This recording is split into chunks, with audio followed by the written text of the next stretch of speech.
حامدم و مسلین اما بعد، صدر جلسہ اور حاضرین محترم، مجھے آج کی اس بزم میں پروفیسر ڈاکٹر محمد رفعت علیہ الرحمہ کے تصور علم پر کچھ باتیں پیش کرنی ہیں۔ اس مقالے کے شروع میں چند لائنوں میں نے ڈاکٹر محمد رفعت صاحب کی شخصیت کے بارے میں لکھا ہے۔ چونکہ یہاں ٹائم کم ہے پیش کرنے کے لیے، تو میں اس چیز کو چھوڑتے ہوئے جو نفس موضوع ہے اس کے اوپر کچھ معروضات پیش کر رہا ہوں۔ ڈاکٹر محمد رفعت صاحب نے یوں تو بہت کم لکھا ہے، البتہ جب وہ زندگی نو کے مدیر بنے تو ان کے شب قلم نے فرد، معاشرہ، ریاست، اسلامی تحریک، عصر حاضر کے پرفریب نعرے اور اسلام کا مطلوب نظام زندگی کے موضوع پر اپنی جولانیاں دکھائیں۔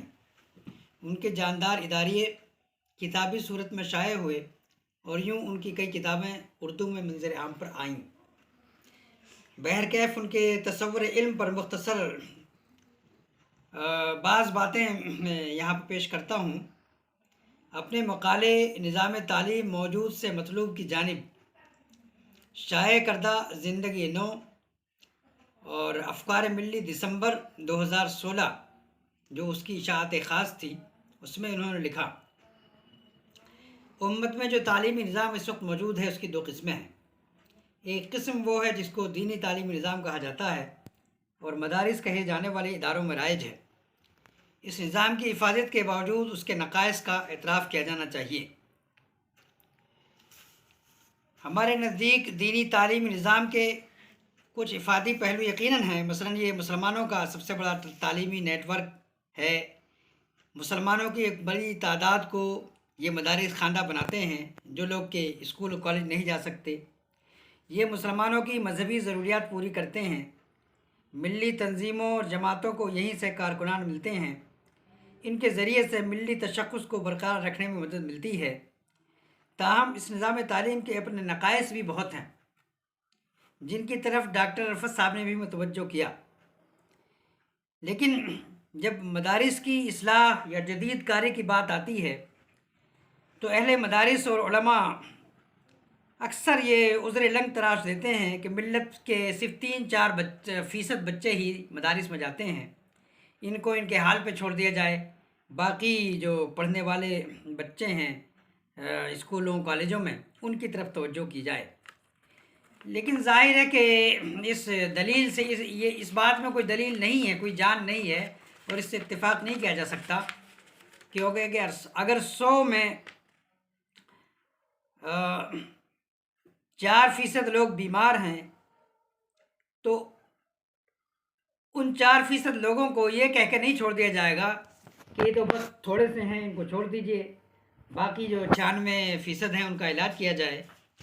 ایسا کرنا ظلم ہوگا، اور مسلمانوں میں جو ماضی پرستی ہے، بزرگوں کی جو غیر ضروری اندھی عقیدت ہے، وہی اس ذہنیت کا بڑا سبب ہے۔ بہرحال آگے بڑھتے ہیں۔ ڈاکٹر رفعت صاحب لکھتے ہیں: مسلمانوں میں رائج دوسرا نظام تعلیم سیکولر کہلاتا ہے، جو اسکولوں، کالجوں اور یونیورسٹیوں پر مشتمل ہے۔ یہ مذہب کی خاموش نفی پر مبنی ہے، چنانچہ اسلام سے اس کا ٹکراؤ بالکل واضح ہے۔ حضرات، یہ نکتہ بڑی تفصیل کا متقاضی ہے۔ مختصر یہ کہ موجودہ سیکولر تعلیم کے پس منظر میں چرچ یعنی مذہب کی علم سے، سائنس کے نمائندوں سے شدید مخاصمت تھی۔ ان پہ چرچ کے نمائندوں نے ظلم و زیادتی کی، اور اس کے نتیجے میں یہ کیا ہوا کہ علم کے یعنی سائنس کے جو علم بردار تھے انہوں نے پہلے چرچ کی مزاحمت کی، پھر اس مزاحمت کا بھی ایک لمبا طویل عرصہ تھا، پھر انہوں نے آخرکار مذہب پر فتح پائی، اور پھر اس کشمکش کے نتیجے میں مذہب سے شدید بیزاری پیدا ہوئی، جس کا نتیجہ یہ ہے کہ ہم آج یہ کہنے پہ مجبور ہیں کہ سیکولر نظام تعلیم جو ہے وہ مذہب کی خاموش نفی پر مبنی ہے۔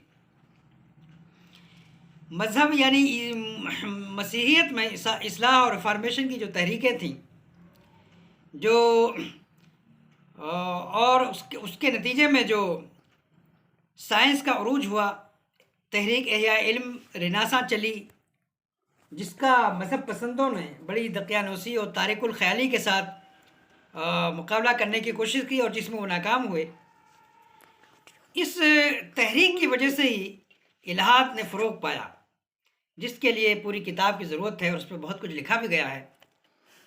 اب اس پس منظر کو اگر ہم سامنے نہیں رکھتے ہیں تو اس پس منظر کو سامنے رکھے بغیر یہ سمجھنا اور یہ سمجھانا دوسروں کو یہ خاصا مشکل ہے کہ معاصر سیکولر تعلیم مذہب کی خاموش نفی پر مبنی ہے۔ بہرکیف اس کے بعد ڈاکٹر رفعت صاحب نے لکھا، چنانچہ اسلامی نقطہ نظر کے مطابق مطلوب علم کی 3 خصوصیات حقانیت، نافعیت اور دوام ہیں۔ یہاں انہوں نے سورہ رعد کی آیت نمبر 71 کی طرف اشارہ کیا ہے، وَأَمَّا مَا يَنْفَعُ النَّاسَ فَيَمْكُثُ فِي الْأَرْضِ، یعنی جو جھاگ ہے وہ اڑ جایا کرتا ہے اور جو چیز انسانوں کے لیے نافع ہے وہ زمین میں ٹھہر جاتی ہے۔ اسی طرح اللہ تعالیٰ مثالوں سے اپنی بات سمجھاتا ہے۔ موجودہ تعلیم پر انہوں نے نقد کرتے ہوئے کہا ہے کہ معلومات کی فراہمی نظام تعلیم کا ایک مقصد ہے۔ اس مقصد کے حصول کے اعتبار سے آج کا غالب نظام ناقص ہے، اس لیے کہ وہ علم کے 2 بڑے دائروں یعنی عالم غیب اور نفس انسانی کو یکسر نظر انداز کرتا ہے۔ اس کے علاوہ جن موضوعات سے اس غالب نظام نے تعرض کیا ہے یعنی انسانی سماج اور اشیاء کائنات، ان کے سلسلے میں بھی اس کا علمی طریقہ کار بے اعتدالی کا شکار ہے۔ حوالہ بالا۔ تعلیم کا ایک اہم مقصد شخصیت کی تعمیر ہے۔ موجودہ غالب نظام تعلیم پہ جو رجحان چھایا ہوا ہے وہ یہ ہے کہ طلباء کو کارگر انسان یا ایفیشینٹ انڈیویجول بنا دیا جائے، جو کسی کمپنی یا کسی اجتماعی ادارے کا ایک اچھا پرزہ کمپیٹنٹ ٹول ثابت ہو سکیں۔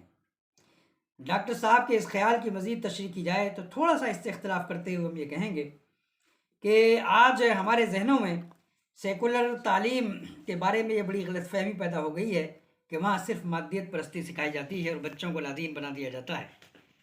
ایسا نہیں ہے۔ مشن اسکول ہوں یا سرکاری، سب میں اخلاقی قدروں کا مضمون ہوتا ہے اور مختلف مذاہب کے تعارف پر مبنی کلاسیں بھی ہوتی ہیں۔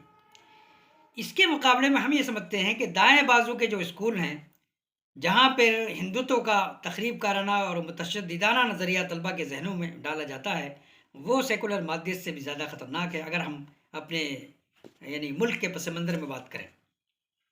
البتہ یہ کہنا صحیح ہے کہ سیکولر نظام تعلیم میں پوری دنیا کے اندر جو عمومی فضا بنتی ہے اور تعلیم و تعلم کا جو اسلوب ہوتا ہے وہ خود طلباء کو جاب اورینٹڈ بنا دیتا ہے، ان کو زیادہ کماؤ بننے، زیادہ پیسہ بنانے کی مشین بن جانے پر آمادہ کرتا ہے۔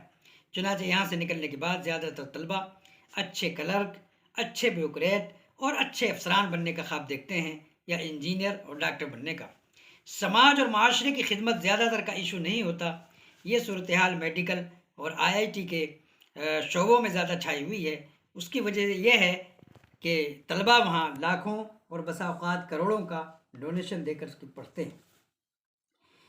یقینی طور پر اس تعلیم میں سسٹم میں سائنسی فضا عام طور پر طاری ہوتی ہے۔ آج کی سائنس کو مذہبی طبقات ملحدانہ قرار دیتے ہیں، لیکن میں سمجھتا ہوں کہ سائنس کے طریقہ کار کے پیش نظر اس میں بھی بڑا مبالغہ ہے۔ آج کی سائنس کو ہم اگر لا ادری یا ایگنوسٹک کہیں تو یہ زیادہ صحیح ہوگا، کیونکہ آج کی سائنس نہ خدا کے وجود کی قائل ہے اور نہ اس کی نفی کرتی ہے، بلکہ مابعد الطبیعیات کی بحثیں اس کے دائرۂ کار میں نہیں آتی۔ آج عالمی سطح پر ارسطو کا جو ورلڈ ویو ہے وہ مسترد کیا جا چکا ہے، اور جو ورلڈ ویو اس وقت دنیا کو رول کر رہا ہے وہ آئنسٹائن اور ڈارون کے سائنسی افکار میں مبنی ہے۔ یہ بات صحیح ہے کہ مؤخر الذکر کے فکر کو الحاد کے حامیوں نے بطور خاص بڑی تعداد میں اپنے حق میں استعمال کیا ہے۔ ڈاکٹر رفعت صاحب کے مضمون کا محوری نقطہ مطلوبہ نظام تعلیم کی جانب پیش قدمی ہے۔ وہ کہتے ہیں کہ مسلمانوں نے اپنے دور عروج میں جس تعلیمی نظام کو فروغ بخشا تھا وہ تعلیم و تربیت دونوں کا نظم کرتا تھا۔ اس نظام میں کلیدی حیثیت انسانوں کو یعنی طلباء اور اساتذہ کو حاصل ہوتی ہے۔ محض خشک معلومات کی خشک منتقلی پیش نظر نہیں ہوتی۔ دور حاضر میں اسی جامع نظام تعلیم کے احیاء کی ضرورت ہے۔ پوری دنیا میں جہاں بھی مسلمان آبادی پائی جاتی ہے وہاں اسلام کے مطلوب تعلیمی نظام کو اثر نو زندہ کیا جانا چاہیے۔ اگر حکومتوں بالخصوص مسلم حکومتوں کے وسائل اس کام کے لیے فراہم ہو جائیں تو یہ سب سے بہتر صورت ہے۔ اگر یہ ممکن نہ ہو تو مؤثر اجتماعی اداروں اور تنظیموں کو نظامی تعلیم کے احیاء کا کام انجام دینا چاہیے۔ اس پر راقم یہ عرض کرنا چاہے گا کہ اس سلسلے میں IIT المعہد الاسلامی للفکر الاسلامی، جس کے بانی اسماعیل الراجی الفاروقی تھے، انہوں نے بہت سا نظری کام کیا ہے۔ اسلامائزیشن آف نالج کا یہ وسیع پروجیکٹ اور فعال کردار ادا کر سکتا ہے اگر دینی تنظیمیں اور اسلامی تحریکیں باہمی کوآرڈینیشن سے کوئی نظام عمل تشکیل دے سکیں۔ IIT کے ہم خیال افراد نے پاکستان اور ملائیشیا میں اپنے تعلیمی تجربات کے لیے انٹرنیشنل یونیورسٹیاں اسلام آباد اور کوالالمپور میں قائم کی تھیں۔ اس تجربے کو مزید ملکوں مثلاً ترکی، قطر اور ایران میں دہرایا جا سکتا ہے۔ قطر نے مدینۃ العلم کے نام سے ایک تعلیمی سٹی قائم کیا، مگر اس میں افسوس کہ قطر کی حمد بن خلیفہ یونیورسٹی کے علاوہ باقی جتنے مراکز ہیں، علمی مراکز، وہ سب امریکی یونیورسٹی کے ہیں۔ مثلاً کارنیجی ملان یونیورسٹی ہے، جارج ٹاؤن یونیورسٹی ہے، ان کے سینٹر وہاں پہ ہیں۔ ترکی میں اس کے مزید مواقع ڈھونڈنا آسان ہوگا۔ ڈاکٹر رفعت صاحب کا جو یہ خیال ہے کہ جو تعلیمی ادارے اس وقت مسلمانوں کے زیر انتظام ہیں ان کی موجودہ کیفیت کا جائزہ لے کر ان کو مندرجہ بالا معیارات پر لانے کی کوششیں کی جا سکتی ہیں۔ غالباً نئے اداروں کے قیام کے مقابلے میں موجود اداروں کو کارگر، مؤثر اور مفید بنانا بہتر حکمت عملی ہے۔ اس میں وسائل کی بچت بھی ہوتی ہے۔ اس پر اضافہ کرتے ہوئے خاکسار یہ کہنا ہے کہ کیرالہ میں ایک فرد واحد مولانا جمال الدین ندوی نے ایک عربی مدرسے کو یونیورسٹی یعنی دارالہدیٰ اسلامک یونیورسٹی بنانے کا کامیاب تجربہ کیا ہے۔ اس سیکولر تجربے کو اسلامی علمی تجربے میں ڈھالنے کی ضرورت ہے۔ شمالی ہند میں جامعۃ الفلاح، مدرسۃ الاصلاح اور ندوۃ العلماء اس تجربے کو کیوں نہیں دہرا سکتے؟ یہاں اس کے امکانات کو کہیں بہتر طور پر تلاش کیا جا سکتا ہے۔ ڈاکٹر صاحب مزید فرماتے ہیں، تاہم ادارے نئے ہوں یا پرانے، وہ اسی وقت مسلمانوں اور عام انسانوں کے لیے مفید ہو سکتے ہیں جب مندرجہ بالا شرائط پوری کی جائیں، یعنی تحقیق، علمی کاوش اور تعلیم و تربیت کا اسلامی تصور ذہنوں میں واضح ہو جائے، تعلیم و تحقیقی کام کن خطوط پہ کرنا اس کی نشاندہی ہو، اہل علم و فکر تعمیر نو کی ضرورت محسوس کرنے لگیں اور احیاء علم کے کام میں اپنی توانائیاں صرف کرنے پہ آمادہ ہوں۔ پورا معاشرہ ان کوششوں کی تائید اور حوصلہ افزائی کرے اور درکار وسائل فراہم کرے۔ یہ اہم پوائنٹس ہیں۔ ہمارے اندر سے احساس زیاں بالکل ختم سا ہو گیا ہے۔ پہلے مسلمان ایک نالج پروڈیوسنگ سوسائٹی تھے، مگر آج مجموعی طور پر مسلم معاشرہ ایک نالج پروڈیوسنگ سماج نہیں رہ گیا ہے۔ 20ویں صدی پہ اس میں اسلامی روایتی علوم یعنی حدیث، تفسیر اور فقہ پہ بہت کام ہوا ہے، مگر انسانی تجربی عقلی علوم میں مسلمانوں کو کوئی خاص کنٹریبیوشن سامنے نہیں آ سکا۔ سیکولر علوم کو اسلامیانے کی بات تو بہت ہوئی، مگر اس پروجیکٹ کے تحت جو لٹریچر تیار ہوا ہے وہ سارا کا سارا نظری ہے۔ اسلامی فائنانس پر خاصی پیش رفت ہوئی، مگر اسلام کی سیاسی فکر، نفسیات، تاریخ، natural sciences, history of science وغیرہ پر ان کی طرف سے کوئی خاص کنٹریبیوشن نہیں ہوا ہے۔ میں یہ کہہ سکتا ہوں کہ ابن خلدون کے بعد انسانی علوم میں اضافہ کرنے والا کوئی بڑا دماغ مسلم دنیا پیدا نہ کر سکی۔ ابھی باتیں کہنے کی بہت ہیں، مگر ٹائم میرے خیال میں ختم ہو چکا ہے، تو میں اسی پہ اکتفا کرتے ہوئے دعا کرتا ہوں کہ اللہ تعالیٰ ہمیں اس اہم موضوع پر مزید غور و فکر کرنے کی توفیق عطا فرمائے۔ وآخر دعوانا الحمدللہ رب العالمین۔